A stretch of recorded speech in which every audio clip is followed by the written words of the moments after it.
이번에는 부울대수, 진리표, 그리고 논리게이트와 논리회로 표현 방법, 그리고 논리회로를 간략화하는 방법에 대해서 알아보겠습니다. 먼저 부울대수는 불리한 알지브라라고 얘기하며 변수값이 참 또는 거짓 또는 0 또는 1로 병의되는 대수를 말합니다. 1847년 영국 수학자 조지 부울이 정리한 참과 거짓에 대한 수학적 체계를 부울대수라고 얘기합니다. 1938년 벨 연구소 샤너네이에서 정기적 스위칭 회로가 부울대수를 사용해서 표현 가능함에 따라서 스위칭 대수로 알려지게 됩니다. 부울 연산은 불리한 오퍼레이션이라고 얘기하며 부울대수에서 정의한 연산을 말합니다. 부울대수에는 기본 연산과 2차 연산으로 구성되어 있습니다. 기본 부울 연산은 and, or, not 이 세 가지가 있겠습니다. and는 conjunction, or는 disjunction, not은 negation이라고 얘기하는데 and인 경우에는 x, y가 모두 1일 때 그 연산 결과가 1이 되는 연산을 얘기합니다. or는 x, y가 모두 0일 때 그 결과가 0이 되는 연산을 말합니다. not은 x가 0이면 1, 1이면 0인 결과를 만드는 연산이라고 볼 수 있습니다.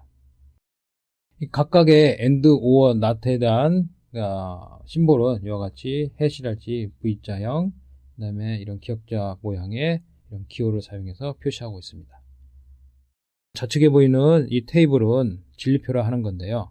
뒤에서 좀 더 설명하겠지만은 일반적으로 변수 두 개에 대해서 나올 수 있는 모든 조합을 나열한 다음에 각 조합에 해당하는 결과값을 이렇게 표로 만든 것이 진리표가 되겠습니다.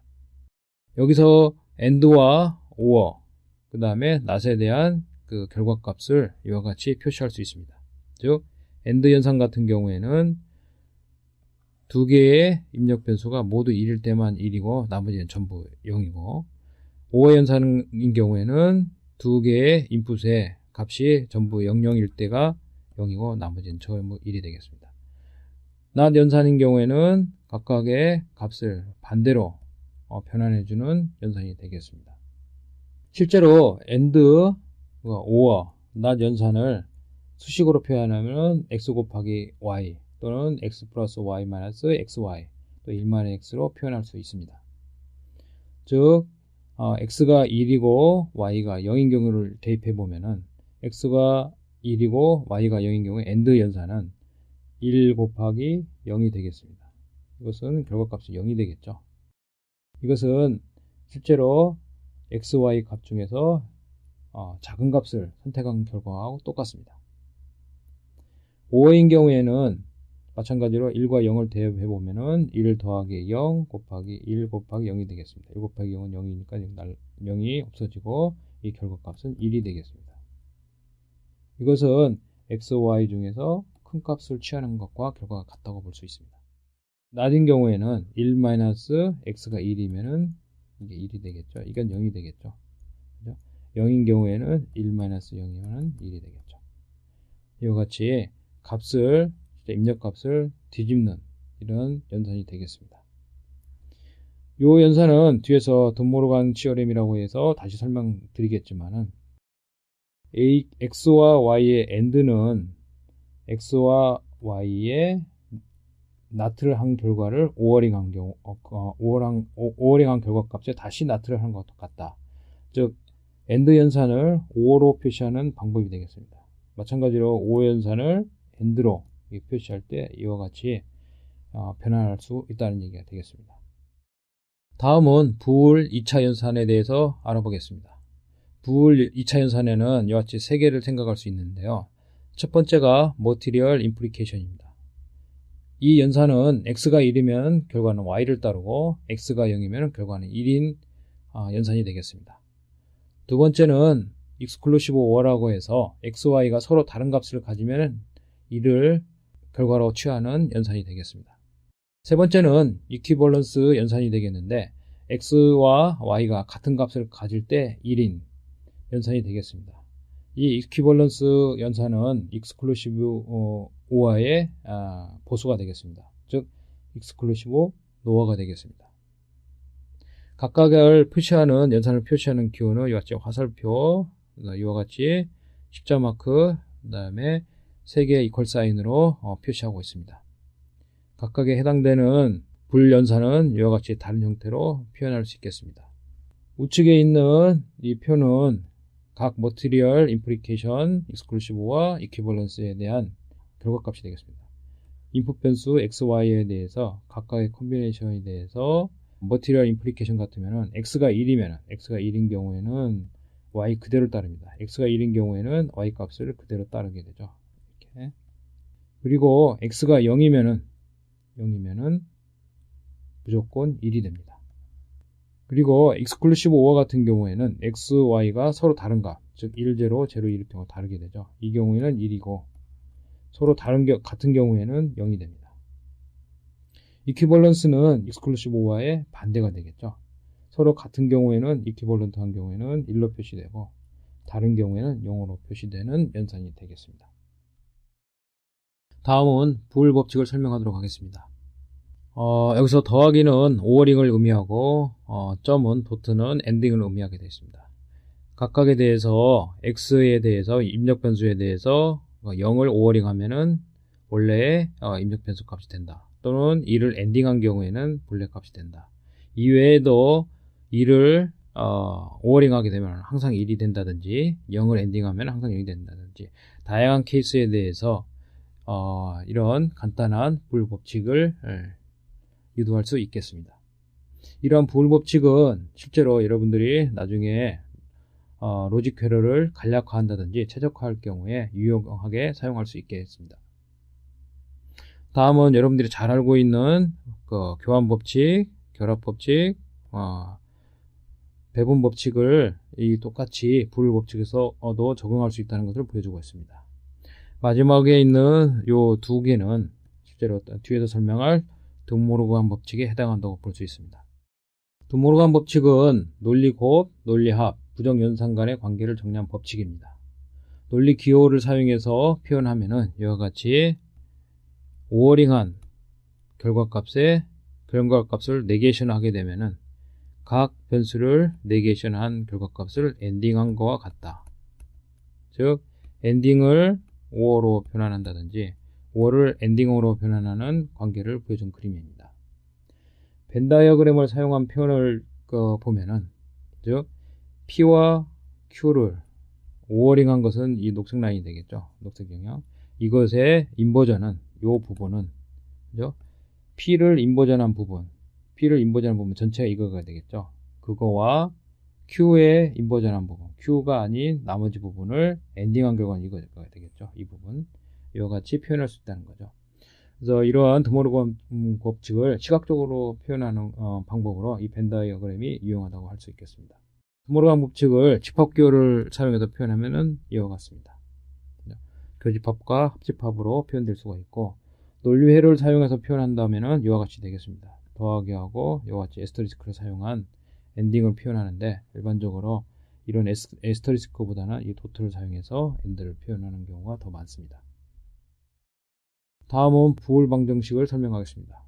부울 방정식은 불리한 이퀘이션이라고 해서 입력 변수와 출력 변수의 관계를 부울 연산으로 표현한 방정식이라 할 수 있습니다. 즉 바이너리 변수와 논리 연산절을 사용한 표현이라고 할 수 있습니다. 부울 표현, 부울 함수, 즉 불리한 익스프레션이랄지 불리한 펑션이라는 용어를 같이 사용하기도 합니다. 입력 변수가 x, y, g라고 하고 출력 변수가 f라고 하면은 f는 x, y, g 이와 같이 발을 그린 경우에는 not을 얘기합니다. not x가 되겠죠. 그거와 이 덧셈은 오어링이 되겠죠. 그리고 이 경우에는 이게 도트가 생략다고 보시면 됩니다.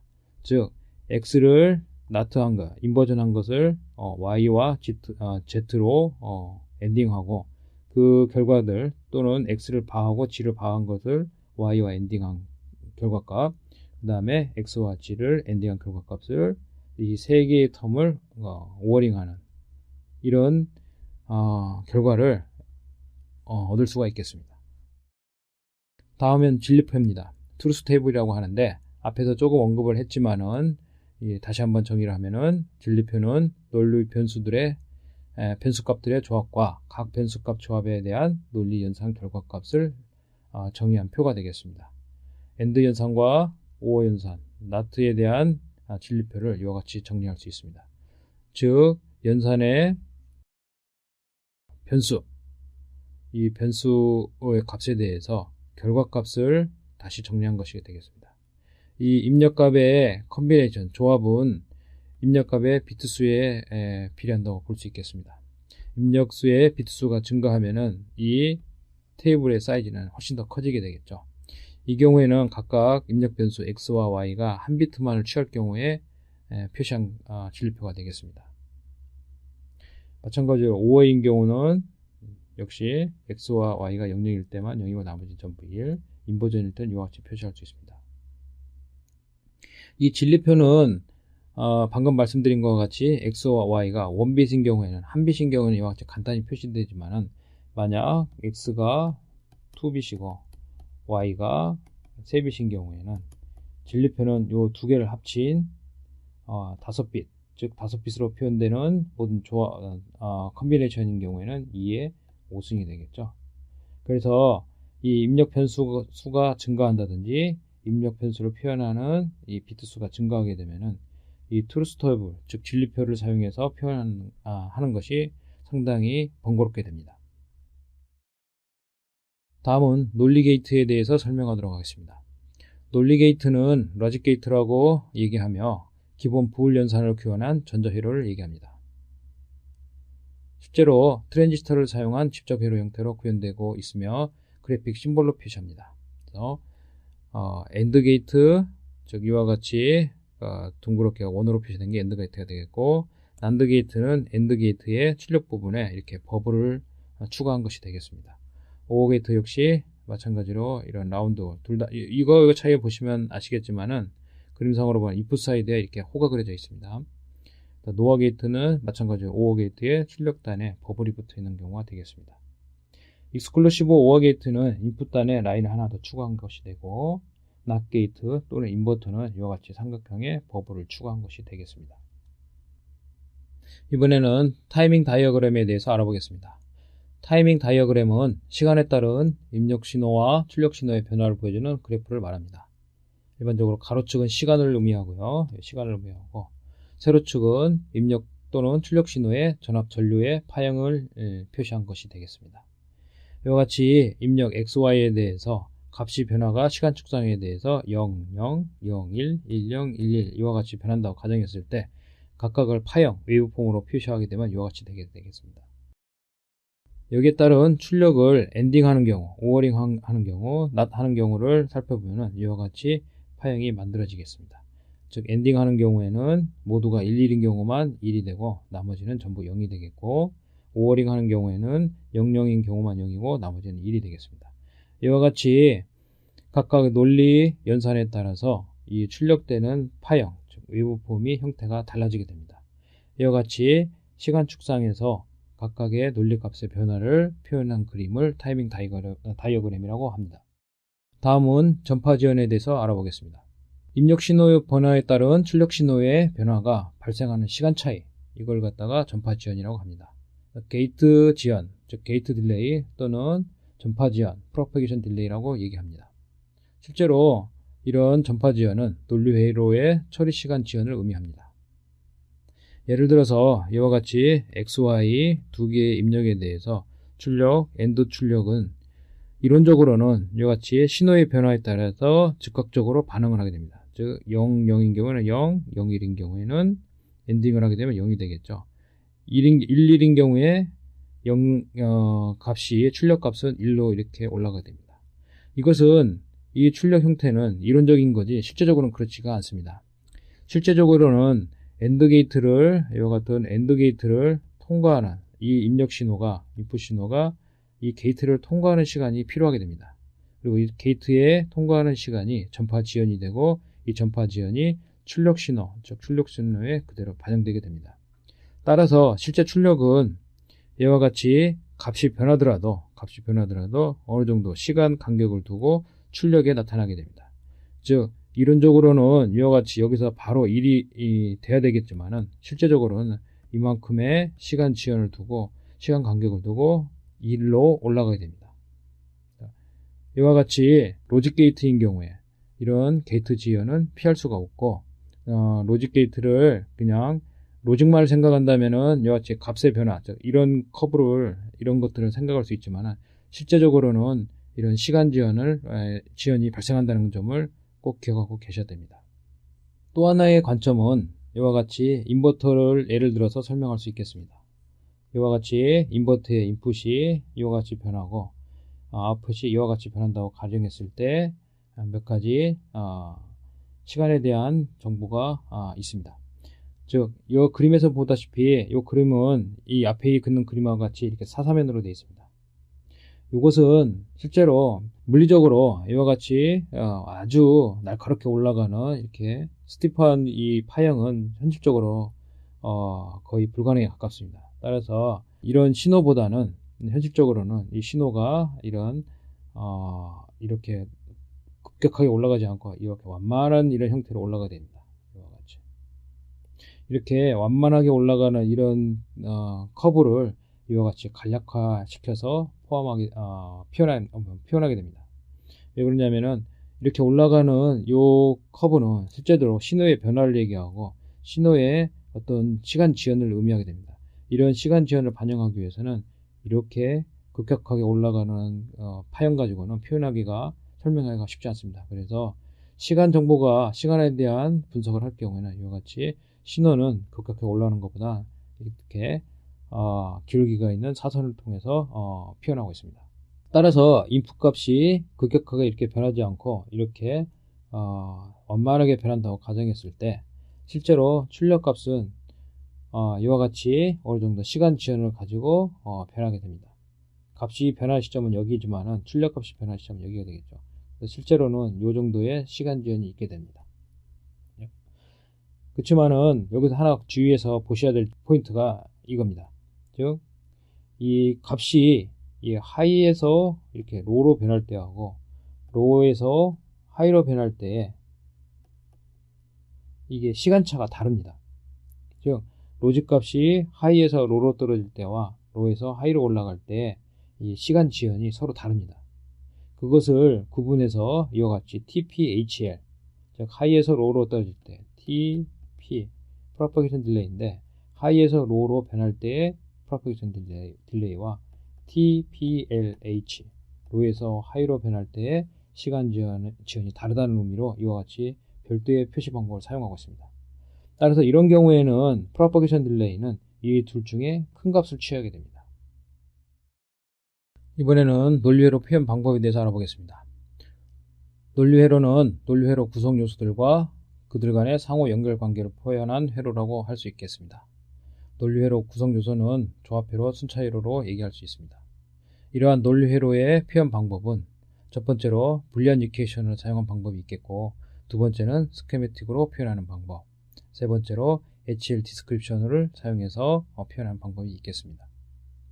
먼저 불리한 이퀘이션은 논리회로를 부울 방정식으로 표현한 겁니다. 즉, 논리회로를 이퀘이션을 사용해서 표현하는 거죠.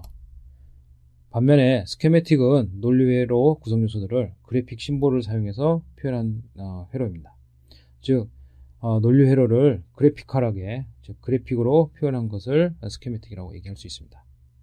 자, 논리회로를 표현하는 또 다른 방법으로는 HDL을 사용한 표현입니다. 논리회로 구성요소들을 하드웨어 기술 언어인 HDL, 하드웨어 디스크립션 랭귀지를 사용해서 표현한 논리회로가 되겠습니다. HDL 디스크립션은 실제 프로그램 랭귀지와 비슷하게 하드웨어를 텍스트를 사용해서 표현한 것이 되겠습니다. 따라서 논리회로를 표현하는 방법은 크게 이퀘이션을 사용하는 방법, 또는 그래픽을 사용하는 방법, 또는 텍스트를 사용한 표현 방법이 있겠습니다. 일반적으로 간단한 논리회로 같은 경우는 불리한 이퀘이션으로 표현이 충분합니다. 하지만 어느 정도 회로가 커지게 되면은 그래픽 심볼을 사용해서 그래픽적으로 표현한 게 직관적으로 이해하기가 쉽습니다. 하지만 이것도 게이트 수가, 즉 논리회로를 구성하는 구성 요소들이 늘어날 경우에는 이 그래픽적으로 보는 데는 좀 한계가 있습니다. 따라서 그래픽적으로, 직관적으로는 이해할 수 없지만은 많은 양의 논리회로를 표현하는 데는 HDL을 사용해서 표현하는 것이 효과적일 경우가 있습니다. 논리회로를 스케매틱으로 표현하는 방법에 대해서 좀 더 설명해 보도록 하겠습니다. 논리 회로를 논리 게이트의 심볼들과 논리 게이트의 심볼들의 상호 연결 관계로 표현하는 것을 스케매틱이라고 얘기할 수 있습니다. 이러한 상호 연결 관계에 대한 정보는 넷리스트라고 얘기하게 되겠습니다.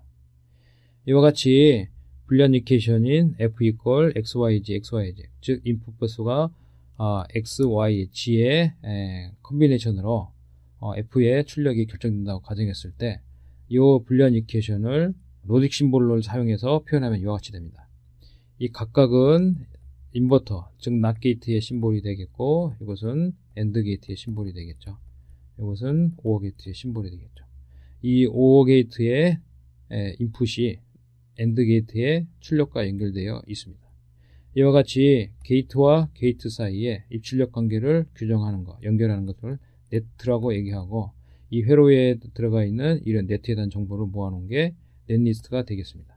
따라서 스케매틱은 단순하게 간단하게 얘기한다면은 로직을 표현하는 심볼들과 그 다음에 심볼들의 상호 연결 관계를 그래픽적으로 표현한 것을 스케매틱이라고 얘기한다고 볼 수 있겠습니다. 이러한 스케매틱 회로는 간략화를 통해서 성능을 개선할 수가 있습니다. 우측에서 얘기한 이 스케매틱을 앞에서 언급한 불방정식 불리한 이퀘이션을 사용해서 간략화하는 방법이 이와 같습니다. 즉 x바 yg를 오어링한 x바 yg와 x바 yg바 그리고 xg를 오어링한 이 결과를 잘 살펴보면은 이와 같이 배분 법칙을 역으로 적용해 보면은 이와 같다고 볼 수 있습니다. 즉 요 두 개의 텀을 잘 살펴보면은 요 x바 y가 공통적으로 들어 있습니다. 이 공통적인 것을 바꿔로 꺼내게 되면 이와 같이 되고 이 나머지는 이와 같이 되는데 이것은 뭐냐? 이것은 G와 G 플러스 G와 G의 발을 오어링 한다는 얘기는 이것은 항상 1이 됩니다. 그래서 이것은 1로 변환이 되고 즉 X와 Y 즉 X와 2를 오어링 하게 되면 이것은 결국 X값이 됩니다. 그래서 이것은 XY가 되겠죠. 그래서 이와 같이 배분 법칙을 응용해서 하고 그 다음에 불방정식을 응용하게 되면은 이러한 3개의 텀으로 된 회로를 이게 2개의 텀으로 바꿀 수 있습니다. 이와 같이 하는 작업을 불리한 간략화라고 얘기를 하고 불리한 이퀘이션의 간략화라고 얘기하고 이 간략화를 통해서 성능을 향상시킬 수 있습니다. 좌측의 그림을 우측으로 이렇게 간략화함으로써 게이트 수를 줄일 수 있습니다. 그죠? 여기서는 낫 게이트가 2개, 그 다음에 엔드 게이트가 3개, 오어 게이트가 하나가 필요한 반면에 이쪽은 낫 게이트 하나에 엔드 게이트 2개, 그리고 오어 게이트 하나로 이 F를 표현하고 있습니다. 이와 같이 간략화를 통해서 얻을 수 있는 게 게이트 수를 줄인다든지, 그 다음에 이 인풋이 출력까지 넘어가는, 즉 전파 지연 시간을 줄일 수 있다는 장점이 있습니다. 다음은 논리 회로를 HDL로 표현하는 방법에 대해서 알아보겠습니다. HDL은 하드웨어 디스크리션 랭귀지라고 해서 논리 회로를 텍스트 형식을 사용해서 표현하는 것을 얘기합니다. 대표적인 HDL로는 VHDL과 베릴로그 HDL이 있습니다. HDL을 사용해서 논리 회로를 표현하는 방법은 3가지가 있는데요. 먼저 구조적으로 기술하는 방법입니다. 스트럭처럴 디스크립션이라고 얘기하는데요. 논리 회로 동작을 하드웨어 컴포넌트와 그 연결 방법으로 기술하는 방법이 되겠습니다. 두 번째는 동작 기술 방식이라고 해서 비헤비어럴 디스크립션이 되겠는데 논리 회로의 동작을 중심으로 추상적으로 기술하는 방식을 동작 기술 방식이라고 얘기합니다. 세 번째로는 데이터 흐름 중심으로 기술한 것을 데이터 흐름 기술이라고 얘기합니다. 데이터 플로우 디스크립션이라고 얘기합니다. 우측 상단에 HL 디스크립션을 해놨는데 이건 비헤비어럴 디스크립션 형식으로 구현된 겁니다. 기본 포맷은 HDL 기본 포맷은 이와 같이 엔티티와 지금 입출력 관계죠. 이것은 실제로 이런 그림하고 똑같습니다. A, B가 인풋이 되고 이와 같은 그래픽 표현을 스케매틱을 이 텍스트로 변하는 것이 이와 같습니다. 그 다음에 이거에 대한 구체적인 펑션, 이게 어떤 역할을 어떤 동작을 하느냐 하는 것을 이 아키텍처란 쪽에서 아키텍처 부분에서 기술하게 됩니다. 이것은 A와 B의 엔딩을 의미한다 해서 이와 같이 표현하게 됩니다. 이 그림은 실제로는 간단하게는 스키매틱으로 표현하면 이게 간단합니다. A, B와 Y. 근데 이런 간단한 회로인 경우에는 스키매틱이나 불리한 이퀘이션으로 Y는 A, B다 이런 식으로 표시하는 게 훨씬 더 유리하겠지만은 복잡도가 증가하면은 오히려 이렇게 그래픽으로 표현한다든지 이퀘이션으로 표현하는 것이 이거에 비해서 훨씬 불편하게 됩니다. 그러니까 최근에는 복잡도가 크게 증가했기 때문에 이런 스키매틱이나 불리한 이퀘이션보다는 HDL을 사용해서 표현하는 경우가 더 많습니다. HDL로 표현한 논리 회로의 표현을 실제 로직으로 바꾸는 절차에 대해서 간략히 설명하도록 하겠습니다. 이러한 HDL에서 로직 회로로 변환하는 절차를 논리 회로 합성, 즉 신테시스라고 얘기합니다. 회로를 HDL, 즉 랭귀지를 사용해서 표현하면은 이 랭귀지를 이해할 수 있는 포맷으로 변환하게 됩니다. 이걸 트랜슬레이션 과정을 통해서 이 작업을 하게 되는데요. 이 작업으로 나타난 얻어진 결과에 대해서 사전에 최적화를 일부 하게 됩니다. 그리고 속도 측면에서나 그 다음에 비용 측면에서 제약 조건이 주어지면은 이 제약 조건을 반영해서 재차 옵티마이제이션을 하게 되고 이 옵티마이제이션 하는 결과에 대해서 이 테크놀로지 매핑을 하게 됩니다. 이 테크놀로지 매핑이라고 하는 이 테크놀로지는 실제 제조 기술을 의미합니다. 이 제조 기술에서 지원하는 로직이랄지 회로들은 테크놀로지 라이브러리 형태로 제공되게 됩니다. 그래서 중간 포맷 형태로 제공된 거에 이와 같이 설계 제약 조건이 주어지고 그 다음에 실제 제조 기술이 같이 적용된 결과 로직 회로가 출력되게 됩니다. 그 출력되는 로직 회로는 랜리스 형태로 저장되게 되겠습니다. 다음은 논리 회로를 간략화하는 방법에 대해서 알아보겠습니다. 논리 회로를 간략화함으로써 로직 게이트 수를 줄일 수 있고 그에 따른 전파 지연을 줄일 수도 있습니다. 논리 회로를 간략화하는 방법은 4가지를 생각할 수 있습니다. 첫 번째는 부울 대수를 사용한 간략화 방법이 있고 두 번째는 카르노맵을 사용한 간략화 방법이 있습니다. 카르노맵은 입력 변수가 4개 이하인 경우에 적용하기가 용이합니다. 세 번째로는 퀸 매클로스키 방법을 사용하는 방법입니다.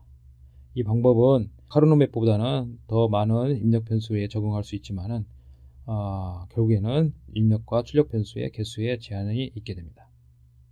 마지막으로는 ECAD, 즉 일렉트로닉 CAD, 전자 CAD 프로그램을 사용해서 간략화하는 방법이 있습니다. 잘 알려진 간략화 알고리즘으로 에스프레소가 있겠습니다.